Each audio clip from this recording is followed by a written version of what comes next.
Olá, amados, graça e paz do Senhor Jesus. Nesta ocasião, nós vamos falar sobre geografia bíblica.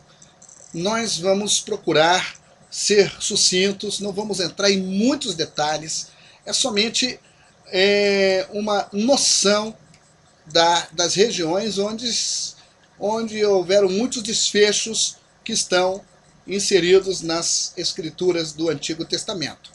O mundo bíblico, nós temos que dar uma olhada no mundo bíblico, onde ele compreendia, onde ele começava, onde ele terminava.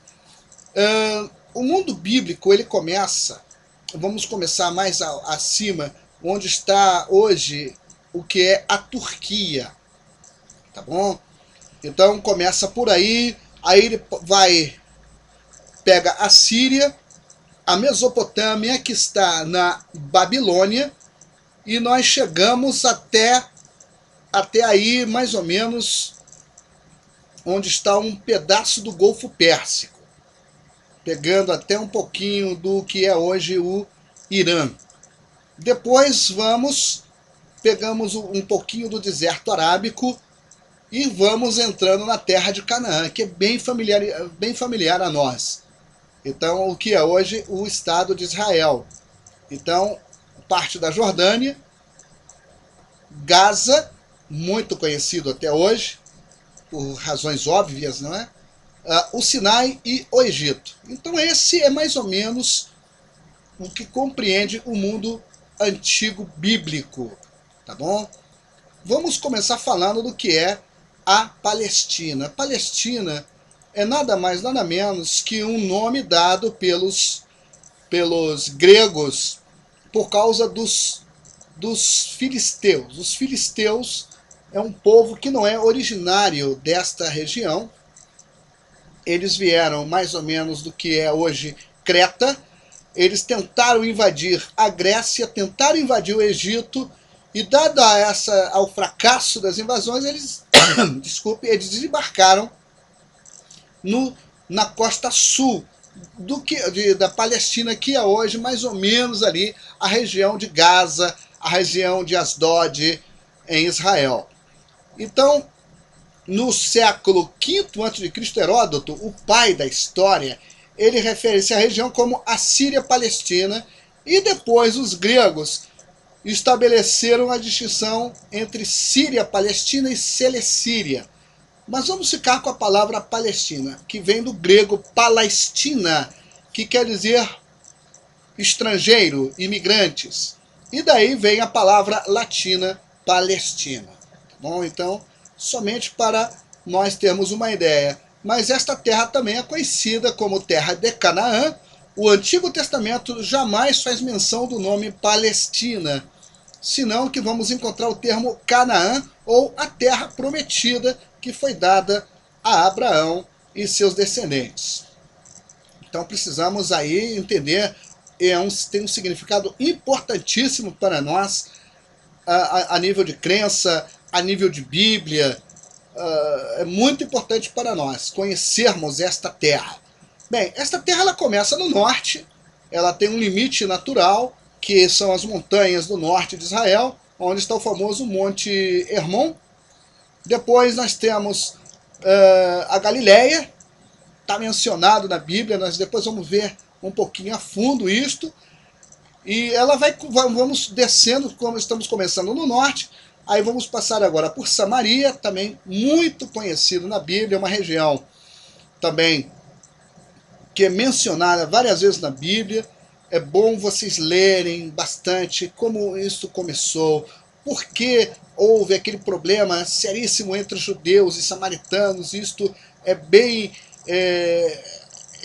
claro nos tempos de Jesus, o porquê aconteceu. Eu só dou uma pista: houve uma mistura de crenças, houve uma mistura de raças, e principalmente a questão da mistura de crença trouxe problemas para Israel. Então, e nos tempos do Novo Testamento, vamos ver que os judeus não se relacionavam com os samaritanos, e isto provocou um dos melhores diálogos de Jesus no caso, com aquela mulher samaritana. Vemos agora Judá. Judá é uma região conhecidíssima por causa de cidades como Hebrom, como Belém, como Jerusalém. Este nome deriva de Judá, que era a principal tribo da qual descendia a dinastia de Davi e também da onde vem o nosso Senhor Jesus Cristo. É uma região de montanhas, é um pouco maior até que a própria Samaria, que também vem a ser uma região montanhosa. Ela desce abruptamente, ela está no alto. A própria Bíblia diz que Jerusalém, por exemplo, está edificada sobre montes, mas tem uma descida e chega ali àquela região do deserto da Judéia, onde está o Mar Morto. Então, é muito interessante nós conhecermos. Tem o Négev, que é uma região desértica, e o Négev também, a Bíblia fala dele. Usa-se um termo em português que eu não gosto, Negev. O termo hebraico, para mim, soa melhor, Negev. E o Négev é uma região desértica e tem uma cidade muito conhecida chamada Beersheba, que é a Berseba, onde Abraão morou, onde Abraão cavou poços. Temos muitas coisas aí que aconteceram, principalmente com Abraão. Estamos agora no Sinai. O Sinai é uma região muito conhecida de todos por causa do deserto, por causa das leis, por causa da peregrinação. Israel passou por aí. Então, é muito mencionado em Êxodo, em Levítico, em Números. E o deserto é uma região que tem pelo menos 3 elementos. Tá? Vou falar aqui rapidamente, que é o deserto de Zin, que é uma região árida do norte do Sinai. E temos agora a chamada corrente do Egito, que é um rio, não vamos confundir com o Nilo, que formado por riachos que descem das montanhas do Sinai. Por incrível que pareça, descem águas das montanhas do Sinai. Vamos ver depois algumas coisas sobre o Sinai ainda nesta parte daqui. E o maciço montanhoso na parte sul desta península, que é onde está o Sinai, ou o Horebe, que chega a ter mais de 2.000 metros de altura. Voltando um pouquinho para o que é hoje o território que está compreendido entre Israel e Jordânia, temos a Transjordânia. A palavra Transjordânia, ela significa do outro lado do rio Jordão. Esta região hoje, ela pertence à Jordânia, mas tem lugares aí bem conhecidos como Gileade, onde Jacó lutou com o anjo. Aí está aquele famoso rio Val do Jaboque. Foi aí que ele se reconciliou com Esaú. Elias era de Tisbe, que está nesta região de Gileade. Então vamos encontrar bastante coisas nesta zona que é hoje conhecida, nós chamamos de Transjordânia, porque está do outro lado do Jordão. Depois, agora, nós vamos já, ainda nessa região, está Amon, é muito conhecido. Aí estava o Vale do Jaboque, Arnon. Aí temos Moabe. Moabe nos faz lembrar de Ruth, que foi um dos antepassados de Davi. Ruth era moabita. O próprio Moisés chegou a ver a terra prometida desde as montanhas de Moabe e aí morreu. Isso está em Deuteronômio, capítulo 34. E temos também nesta região da Transjordânia Edom. Edom também é sempre mencionado e Edom está mais ao sul, já próximo ao Golfo de Acaba. Vamos depois, já no final desta sessão, vamos falar um pouquinho sobre Acaba. E temos Midian, também muito conhecida, que não pertence à Transjordânia, estava mais ao sul, bem ao sul, basta olhar no mapa, e temos em Midian a região onde Moisés ficou 40 anos, e ali ele conheceu a sua esposa. É interessante que é mais mencionado o seu sogro. Aí no mapa que vocês vão receber, vocês podem ver claramente as regiões onde elas estão no mapa. Vamos voltar agora a falar da Galileia. A Galileia tem uma tremenda importância no Novo Testamento, mas faz parte do mundo bíblico, da terra de Israel, tá? Vamos só dar uma pincelada. O Mar da Galileia, na verdade, é um lago em hebraico chamado Kinneret. Kinneret significa harpa, tá? Devido ao formato que ele tem. O lago tem forma de harpa, mede aí 20 milhas de comprimento, 8 milhas de largura. É conhecidíssimo. Ele está entre as montanhas da Galileia e as famosas colinas de Golã. Então, está bem ao norte de Israel. E precisamos ver bastante sobre o Mar da Galileia no Novo Testamento. O Rio Jordão, conhecidíssimo nosso, é bem familiar a nós. Ele nasce aos pés do Monte Hermon. E o Salmo 133, na verdade, ele faz uma analogia com o Rio Jordão, porque diz lá, a comunhão diz que é como os montes, como o Monte de Hermon, não é? É como e desce, ou seja, o Rio Jordão ele nasce exatamente na encosta do Monte Hermon. Ele atravessa um lago, ele chega ao Mar da Galileia e depois deságua no Mar Morto. É interessante aqui umas características. Este rio tem uma profundidade máxima de 5,20 metros e uma largura máxima de 18 metros e 30 centímetros. Incrível! Não é um grande rio em termos de largura, agora em termos de comprimento, sim, ele nasce lá no norte e vai desaguar no Mar Morto, que chega a 390 metros abaixo do nível do mar. Aqui no nosso resumo nós vamos encontrar algumas gravuras que nos ajudam a compreender bastante esta característica do Rio Jordão. Agora aqui temos uma observação, apenas uma observação. Alguns estudiosos têm sugerido que a obstrução do Jordão ocorreu quando os israelitas estavam atravessando o mar, a partir de Moabe para Gilgal, ou seja, naquele momento em que Israel entra na Terra Prometida. Foi devido a um terremoto, segundo alguns estudiosos, que causou o colapso dos penhascos de barro que caíram a Zor, na altura de Adã, atual Damia. Você pode ler isso em Josué 3, 13 e 16, quando o rio ele se seca, ele se abre e o povo passa.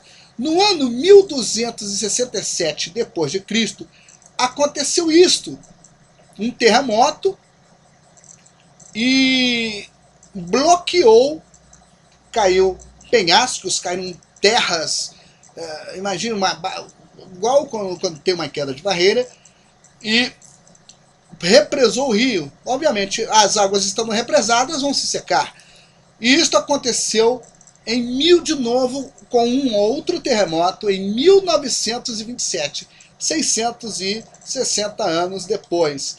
Então, pelo menos em 1267 depois de Cristo está registrado um terremoto, e em 1927 aconteceu outro que bloqueou o rio. Nós não sabemos o que aconteceu no tempo de Josué. Ainda creio no poder de Deus, que colocou a sua poderosa mão ali e o rio se secou. Bem, Mar Morto. O Mar Morto está a 395 metros abaixo do nível do mar. No ponto de maior profundidade, o fundo é 765 metros abaixo do nível do mar. Este mar mede 123 quilômetros de comprimento e 481 quilômetros de largura. O Mar Morto é uma das maiores salinidades do mundo, e ali são despejados milhões de toneladas de água, sedimentos que vêm do Rio Jordão, e a concentração de sal do Mar Morto é de 20%. Toda a vida no mar é impossível neste mar, que na verdade é um grande lago. Daí o nome que primeiramente os gregos deram para este grande lago chamado de Mar Morto. Vem outra região que está mais ao sul do Mar Morto, é o Arabá. Eu conheci esta região, é uma região desértica, ela se estende praticamente de onde termina o Mar Morto até o Golfo de Aqaba, que está a 166 quilômetros ao sul. Atualmente é dado a este vale o nome hebraico Arabá, que é o nome aproximadamente árabe. No Antigo Testamento, Arabá é usado para designar o Vale do Mar Morto e o Vale do Jordão. São vales aí. Aí vocês depois no mapa vocês podem ver onde é que está localizada esta região. O Golfo de Aqaba é onde está parte do Mar Vermelho. Mar Vermelho não só se referia à massa de água, mas também o Golfo de Aqaba, o Golfo de Suez, que está do outro lado da península do Sinai. Esta parte que nós chamamos de Mar Vermelho abrangia também o Mar Arábico e parte do Oceano Índico. O Mar Vermelho foi por onde atravessaram os israelitas ali no Êxodo. Isso está na Bíblia. Nós temos aqui, já terminando esta parte, um mapa desta região do Golfo de Aqaba. E hoje temos nesta parte extrema sul de Israel, é a parte mais meridional de Israel, está a cidade de Eilat. É uma cidade muito bonita. Parte desta cidade está em partes altas. Aí você tem uma vista muito bonita do Mar Vermelho. Você vê daí, você pode ver a Península do Sinai, você pode ver a Jordânia e você pode ver o Golfo de Aqaba, que é o Mar Vermelho. Bem, nós vamos terminando por aqui. Eu espero que vocês possam ler mais, vocês possam estudar bastante sobre esse tema, tá? Que vai nos ajudar bastante no nosso conhecimento bíblico. Eu deixo aqui para vocês a minha saudação, desejando que vocês cresçam sempre na graça e no conhecimento de nosso Salvador e Senhor, Jesus Cristo. Um abraço a todos vocês.